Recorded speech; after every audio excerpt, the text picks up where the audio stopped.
இபாதத்துக்கான திறவுகோல் திலாவத்துல் குர்ஆன், குர்ஆனை ஓதுவது என்றார்கள் பெருமானார் ஸல்லல்லாஹு அலைஹி வஸல்லம் அவர்கள். இபாதத்துக்கான திறவுகோல்.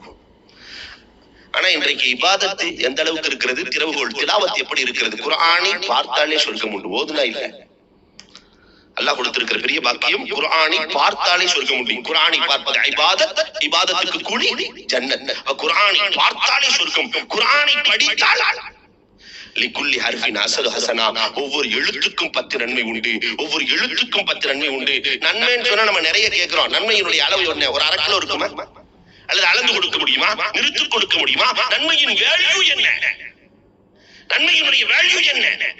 இதை தெரிய வேண்டுமானால் மீண்டும் ஹதீஸுக்குள்ளே நுழைய வேண்டும். மிஷ்காத்தில் ஒரு அழகான ஹதீஸ் இருக்கிறது. ஆராப் வாசிகள் அடுக்கு மாடிகள், சூரத்துல் ஆராப் என்று வருகிறது. அடுக்கு மாடிகள் மறுமை நாள்ல அல்லாஹ் தஆலா கொடுப்பான். அடுக்கு மாடிகள், அதுல யார் இருப்பார்கள்? நன்மை பாதி தீமை பாதி செய்தவர்கள் இருப்பார்கள். 50-50%. நன்மை பாதி தீமை பாதி, சரியா செஞ்சவங்க. அவங்களுக்கு சொர்க்கத்தையும் கொடுக்க முடியாது, நரகத்தையும் கொடுக்க முடியாது. அவர்களுக்கு ஒரே ஒரு நன்மை கிடைச்சா, ஒரே ஒரு நன்மை கிடைச்சா சொர்க்கத்துக்கு போயிருவாங்க. பிள்ளை எல்லாம் பெற்றோர்கிட்ட ஓடி வருவாங்க. அப்பா, ஊர்ல இருக்கும் போது எனக்கு அதை எழுதி கொடுத்தீங்க, இதை எழுதி கொடுத்தீங்க, ஒரு நன்மை கொடுக்க கூடாதா? டே மவனே, அங்கேயே கொடுத்தாச்சுரா, இங்க எல்லாம் வராதராப்பா என்று எல்லாம் விரட்டி விட்டுருவாங்க. பெற்றோர்கள் சொல்லுவார்கள், மவனே, ஊர்ல உனக்கு என்னென்ன எழுதி வச்சு அந்த பிளாட்டு இந்த பிளாட்டு சம்பாரிச்சு எழுதுனடாம அவனே, ஒரே ஒரு நன்மையை கூடுறாம அவனே, அவன் உலகத்திலே கொடுக்கறதுல எங்க அங்க போய் கொடுக்க போறான், அதான் இல்லைன்றான். உற்றார் உறவினர்கள் அத்தனை பேர்களும் முடியாது முடியாது முடியாது முடியாது எல்லோரும் மறுத்து விடுவார்கள். அந்த ஹதீஸ் மீண்டும் தொடர்கிறது. ஒரே ஒரு ஆள்கிட்ட ஒரு நன்மை தான் இருக்கும், நரகம் என்று முடிவாக்கி வரும்.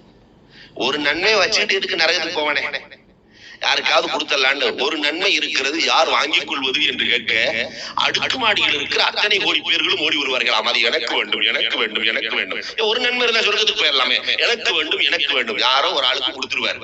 அதில் தொடர்கிறது. அல்லாஹ் ரப்பல் ஆலமீன் கேட்பான், இந்த ஒரு நன்மையை தர்மம் செய்தவன் யாரா? அவனை முதல்ல பிடிச்சி சொர்க்கத்துல போடுமா. அதனால நாம முடிவு செஞ்சிடக்கூடாது, அந்த ஆளா நாம இருந்துடலாம். எல்லாம் பாவமா செஞ்சுட்டு ஒரு நன்மை மட்டும் செஞ்சா போதும். அல்லாஹ் அதை யாருக்கு நாடுகிறானோ அவர்களுக்கு. இப்ப சொர்க்கத்தை தீர்மானிக்கிற ஒரு நன்மை, சொர்க்கத்தை தீர்மானிக்கிற நன்மை ஒரு எழுத்துக்கு 10 உண்டு. நன்மையில சொர்க்கத்தை தீர்மானிக்கிற நன்மை ஒரு எழுத்துக்கு 10 உண்டு. யாருமே குர்ஆன் ஓத தெரியலன்னு சொல்லிடக்கூடாது.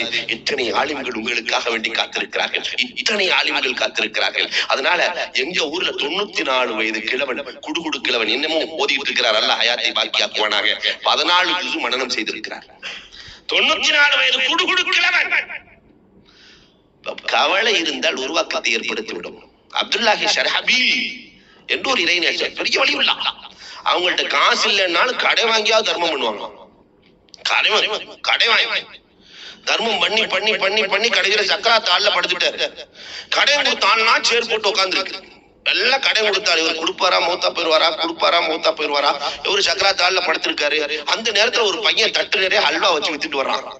சக்கராத் ஆள்ல படுத்திருக்கிற பெரியவர் அவனை கொடுத்தாரு, வாடா தம்பி, இவங்களுக்கு எல்லாம் ஹல்வா கொடுன்னாரு. எப்படி இருக்கும்? இவங்களுக்கு எல்லாம் ஹல்வா கொடுன்னு. இங்க இருக்கிறவங்க எல்லாம் சிரிக்கிறாங்க. ஆனா அந்த பையனுக்கு கடுமையான சந்தோஷம். வீட்டுல இருந்து வந்த உடனே இவ்வளவு பேர் இருக்கிறாங்க, வெட்டி வெட்டி கொடுத்து ஒரே நேரத்துல தட்டை முடிச்சுட்டு போயிடலாம். பெரும் பெரும் துண்டா போட்டு கொடுத்தாச்சு. பெரியவர்கிட்ட வந்து, பெரியவரே கொடுத்தாச்சு, பணம் கொடுங்க. எல்லாம் அதுக்காண்டி அப்பா உட்கார்ந்து இருக்கிறாங்க. ஒரு இருக்கை காலியாக இருக்கிறது, நீயும் போய் உட்கார்ந்து கொள். அழுகிறான், புலம்புகிறான், தவிக்கிறான், கதறுகிறான், கத்துகிறான். பெரியவரே, என் குடும்பமே இதை வைத்து தான் வாழ்கிறது பெரியவரே என்று துடிக்கிறார். இந்த நேரத்தில் ஒரு பெரியவர் பணமுடிப்பை கொண்டு வருகிறார். எல்லோருக்கும் பணம் கொடுக்கப்பட்டது, சிறுவனுக்கும் பணம் கொடுக்கப்படுகிறது. அந்த இடத்துல ஒருத்தர் கேட்டார், நாங்கெல்லாம் உட்கார்ந்து இருக்கும் போது காசு வரல, திடீர்னு வந்துருச்சு, எப்படி வந்துச்சு? அந்த பெரியவர் அப்துல்லாஹி ஷர்ஹபீல் ரலியல்லாஹு தஆலா சொன்ன வார்த்தை என்ன தெரியுமா? நீங்கள் எல்லாம் காசை கொடுத்து விட்டு கவலைப்படவில்லை, ஆனால் அவன் கவலைப்பட்டதால் அவனுக்கும் பலன் கிடைத்தது, உங்களுக்கும் பலன் கிடைத்திருக்கிறது. இன்றைக்கு ஒரு பள்ளி நடக்கிறது என்று சொன்னால் யாரோ ஒருவரின் கவலை, அதனால் அவர்களுக்கும் பலன், மற்றவர்களுக்கும் பலன். இங்க இவ்வளவு பெரிய விழா, அதுவும் இந்த அபுதாபியில நடக்குதுன்னு சொன்னாக்கா யாரோ ஒருவரின் கவலை, அதனால் அவர்களுக்கும் பலன், மற்றவர்களுக்கும் பலன். ஒரு குடும்பம் நடக்க வேண்டுமானால் யாரோ ஒருவரின் கவலை, அதனால் அவர்களுக்கும் பலன், மற்றவர்களுக்கும் அனைவர்களுக்கும் பலன். இதை போன்று எனக்கு குர்ஆன் ஓத தெரியவில்லையே, எனக்கு மௌலிதை ஓத தெரியவில்லையே, அண்ணல் பெருமானாரை புகழ தெரியவில்லையே, ஸலவாத் எனக்கு ஓத தெரியவில்லையே, ஸலாத்தை எப்படி நான் அறிந்து கொள்வது, எப்படி தொழுகையை புரிந்து கொள்வது என்று கவலைப்பட்டால் இந்த கவலை பெரும் உருவாக்கத்தை ஏற்படுத்துவது. பார்த்தா சொர்க்கம், படிச்ச அந்தஸ்து உயர்வு. குர்ஆனை சிந்தித்தால் தஃபக்குரு ஸாஅத்தின் கைரும் மின் இபாதத்தி ஸனா, கொஞ்ச நேர சிந்தனை ஒரு ஆண்டு வணக்கத்தை விட மேலானது. பெருமானார் சொன்னார்கள், குர்ஆனின் படி அமல் செய்ய ஆரம்பித்தால் நம்ம யர்ஜுலிகா ரப்பிஹி ஃபல்யஅமல் அமலன் ஸாலிஹா, அல்லாஹ்வினுடைய லிகாவே கிடைத்துவிடும், அல்லாஹ்வினுடைய சந்திப்பே கிடைத்துவிடும். அப்ப இபாதத்துக்கான திறவுகோல் திலாவத்துல் குர்ஆன். அல்லாஹ்வை பார்க்கணும்னா குர்ஆனை நீங்கள் கைவிடாதீர்கள். பெருமானார் ஸல்லல்லாஹு அலைஹி வஸல்லம் எவ்வளவு பெரிய அருளை வாங்கி கொடுத்திருக்கிறார்கள். அன்புக்குரியவர்களை எண்ணி பார்க்க வேண்டும்.